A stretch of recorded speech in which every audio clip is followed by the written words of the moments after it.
Salut tout le monde, j'espère que vous allez bien. Pour ma part, ça va super. Et aujourd'hui, on se retrouve pour un nouveau tuto sur la map Rêve in the Redwood afin d'obtenir les 4 arbalètes élémentaires. Pour ça, c'est très simple.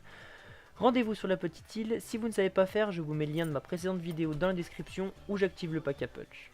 Une fois arrivé dans le chalet en haut de la colline, récupérez une petite merguez dans un seau. Oui, une petite merguez. Ils savent vraiment plus quoi inventer dans ce zombie. Ils sont vraiment partis en couille. Une fois celle-ci récupérée, prenez la tyrolienne sur votre droite qui va vous ramener sur la map. Je vous montre les 3 emplacements des têtes de cerf qui dégagent un amas vert. La première est au spawn, la deuxième dans un chalet et la troisième juste ici à Kankaba. Retournez au spawn, allez devant la cheminée et passez en mode rave. Une fois en mode rave, rendez-vous devant les 3 statues que je vous ai montrées. Tirez votre merguez dessus. La statue va se mettre à voler dans les airs. Voyez à l'arrière de la statue, il y a un emblème. Tirez sur l'emblème avec une arme à feu. L'emblème va se poser au sol, appuyez sur carré avec la touche d'action. Je vous montre un parcours qui est assez simple pour le faire en un seul coup. Je vous le mets en accéléré pour ne pas que ça soit trop long. Donc, arrivez devant la deuxième statue, tirez dessus, récupérez l'emblème. Une fois l'emblème récupéré, montez les escaliers pour se rendre à Kankaba. Sur le passage, parlez aux fées qui vont vous permettre de rester en mode rave vraiment plus longtemps. Le mode rave, vous avez votre barre qui se trouve sur votre icône du joueur en jaune. Une fois la barre arrivée en bas, le mode rave s'arrête. Allez devant ce petit chalet, tirez votre merguez dessus et récupérez l'emblème. Une fois ceci fait, retournez au spawn afin de récupérer votre arbalète. Allez devant celle-ci, appuyez sur carré pour enlever les chaînes et récupérez-la. Elle s'appelle Vlad. Elle tire des flèches de feu qui explosent au bout d'un certain temps. Je vous montre les 4 statues que vous devez récupérer, les emplacements possibles. Sur cette table, au port, vous traversez ici, vous allez devant les canoës. Elle peut se retrouver sous ce canoë-ci. Je vous montre un parcours que je fais chaque game pour récupérer toutes les statues en un coup. Le parcours est assez simple, je vous le mets en accéléré pour pas que le parcours soit trop long. Montez les escaliers, elle peut se trouver aussi ici. Faites le strap jump pour aller de l'autre côté. Elle peut se trouver aussi en dessous de la salle d'escalade. Dirigez-vous vers la statue chelou. Allez dans la camping-car juste à côté. Elle peut se trouver sur cette petite table. Ensuite, dirigez-vous dans les mines. Elle peut aussi se trouver ici, juste au-dessus de double coup, sur les escaliers. Prenez la direction de Kankaba. À Kankaba, il reste les 3 derniers emplacements. Dans ce petit chalet, sur un petit rempart.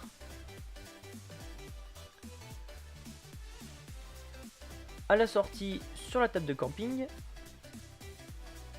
À côté du feu. Et sortez de Kankaba, elle peut se trouver aussi derrière ce banc.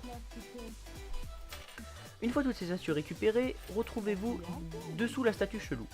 Allez-y, posez toutes les statues devant les baffes, comme je fais dans la vidéo.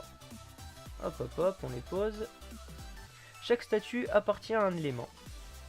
L'aigle pour l'arc de piège, le cerf pour l'arc de vent, d'ailleurs que j'adore l'arc de vent.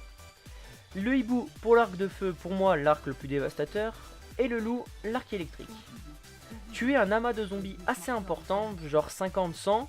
Une fois que les zombies sont morts, vous allez devant votre statue et si cela est correctement fait, vous pouvez appuyer sur carré pour la récupérer.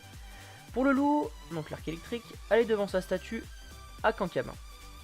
Le même principe que pour la première étape, remplissez la statue en tuant des zombies. Une fois cela fait, allez devant celle-ci, récupérez-la, votre arc sera amélioré automatiquement. Je vous montre un peu l'efficacité de l'arc. Franchement, il est vraiment pas dégueulasse. Seulement que je ne savais pas l'utiliser, du coup je tirais un peu n'importe comment. Faites pas comme moi, ne tirez pas par terre, tirez directement sur les zombies, ça les tuera plus facilement. On se retrouve pour le deuxième arc. Le deuxième arc, je vais faire l'arc du cerf. Donc récupérez la statue du cerf, allez la poser devant sa grande statue qui se trouve au port, juste ici. Une fois que vous avez tué tous vos zombies, vous pourrez la récupérer. Appuyez sur carré pour la récupérer. Je vous montre son efficacité. Donc ça fait comme la souffleuse de Black Ops 1. Elle est vraiment pas mal. Ensuite je vous montre l'arc de feu. Donc l'arc du hibou. Allez le poser à Kankaba devant sa grande statue. Comme ceci. Une fois tous les zombies tués, récupérez-la avec un arc vierge. Moi, ça a bugué, du coup, elle est restée. Pour moi, c'est l'arc le plus dévastateur. Vous tirez, ça fait une grosse explosion et une pluie de feu tombe. Pour moi, c'est le plus dévastateur, il est super.